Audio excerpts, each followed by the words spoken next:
Hola, Baturku. Kali ini aku akan membahas mengenai standar kecantikan yang ada di berbagai belahan dunia. Standar kecantikan ini merupakan isu wanita yang tidak ada habis-habisnya, karena standar kecantikan itu semakin lama tuh semakin meningkat. Namun hal itu tuh bisa diminimalisir dengan cara memupuk rasa kepercayaan diri kita, bukan memupuk omongan-omongan orang lain yang tidak seharusnya kita masukkan ke dalam hati, ya kan? Jika itu hal yang benar, kita masukkan, kita jadikan sebagai ajang untuk memperbaiki diri.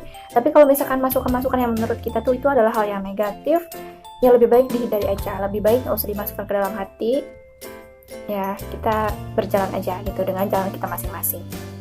Nah, tanpa berlama-lama lagi, mari kita lanjut ke pembahasannya. Nah, negara yang akan pertama kali kita bahas yaitu Korea Selatan. Banyak banget kaum wanita saat ini yang mengidolakan Korea Selatan. Ya mungkin juga termasuk aku nih, cuma aku itu hanya sebatas penyuka dramanya. Drama dari segi alur cerita, karena memang aku penyuka skenario cerita, pokoknya penyuka hal-hal yang seperti itu. Nah, Korea Selatan itu adalah negara dengan tingkat operasi plastik paling tinggi di dunia. Karena definisi cantik mereka atau standar kecantikan bagi wanita Korea di Korea Selatan yaitu memiliki mata bulat, hidung yang kecil, dagu yang runcing, memiliki badan yang tinggi semampai, dan juga kurus tentunya. Nah, oh ya satu lagi, kulit putih. Di sana itu udah menjadi suatu rahasia umum bahwa standar kecantikan seperti itu. Kita lanjut ke negara selanjutnya, negara Jepang. Negara Jepang itu standar kecantikannya setiap gadis atau wanita yang memiliki gigi gingsul itu dianggap cantik di negara Jepang.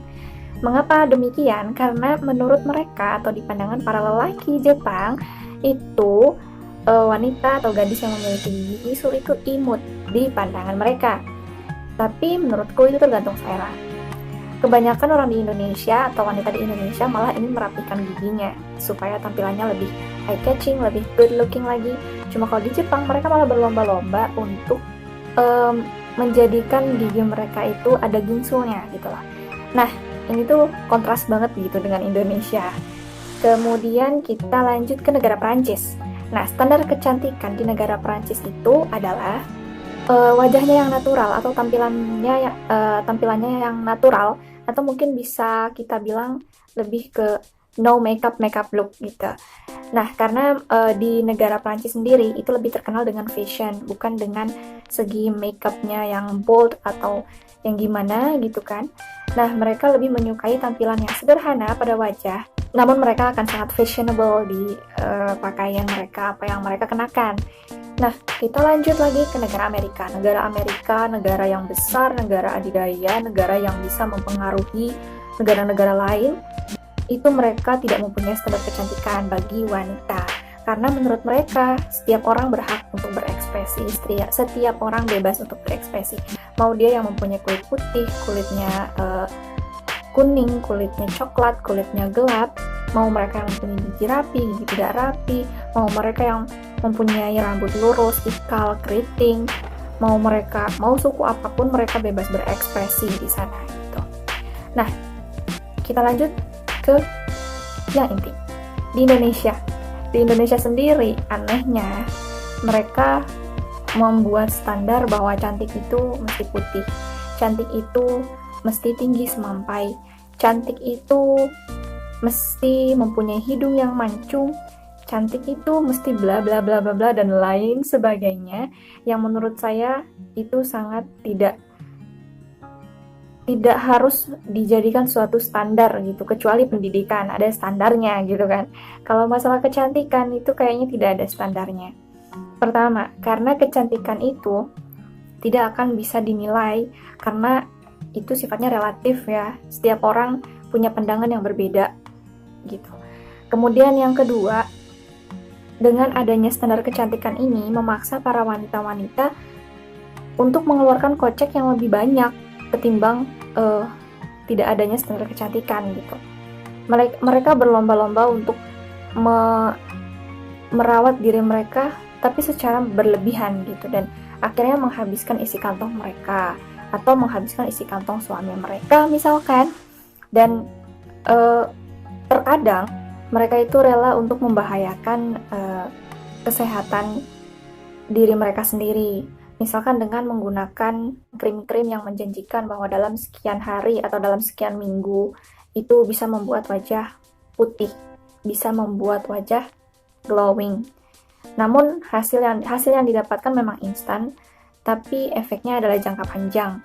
Misalnya seperti kerusakan pada kulit, penipisan pada kulit, itu akan ini banget. Dan yang paling parah adalah ketika mereka misalkan ada kanker kulit atau apa karena paparan dari produk perawatan yang menjanjikan hal tersebut. Nah, untuk itu saya memberikan pesan, aku di sini pribadi memberikan pesan yang amat dalam untuk para kaum wanita di Indonesia khususnya, supaya mereka lebih meningkatkan rasa percaya diri. Yang harus kita lakukan adalah kita harus memupuk hal-hal yang baik agar kita rasa percaya diri kita itu semakin meningkat. Karena cantik itu ya memang lahiriah gitu kan, lahiriah. Kecantikan itu berkah dan bonus dari Allah, berkah dan bonus dari Tuhan. Jadi nggak mesti kita ubah sedemikian rupa. Karena yang harus kita lakukan adalah kita menjaga dan merawatnya dengan sebaik mungkin. Tapi jangan sampai melakukan perawatan yang menimbulkan keborosan gitu. Nah, pesan aku adalah tetap percaya diri, jangan hiraukan omongan orang lain yang negatif-negatif, kemudian selalu pupuk hal-hal positif dalam diri kita supaya orang lain melihat kita dengan baik, tidak terlalu yang hype banget gitu dalam hal kecantikan ya. Dan ya mungkin itu saja untuk video kali ini, karena dari hari ke hari kayaknya makin beringas aja gitu ya, bertebaran produk-produk yang menurut aku pribadi itu agak kurang safe lah, agak kurang aman untuk agak kurang aman penggunaannya gitu. So itu aja video kali ini. Untuk lainnya mungkin aku akan buat lagi dan aku masih memikirkan ide-ide yang lain. So jangan lupa untuk di subscribe, terus nyalain dulu loncengnya. Jangan lupa di like juga, di share, dan di komen. Oke, sampai jumpa di video selanjutnya. Hola baturku.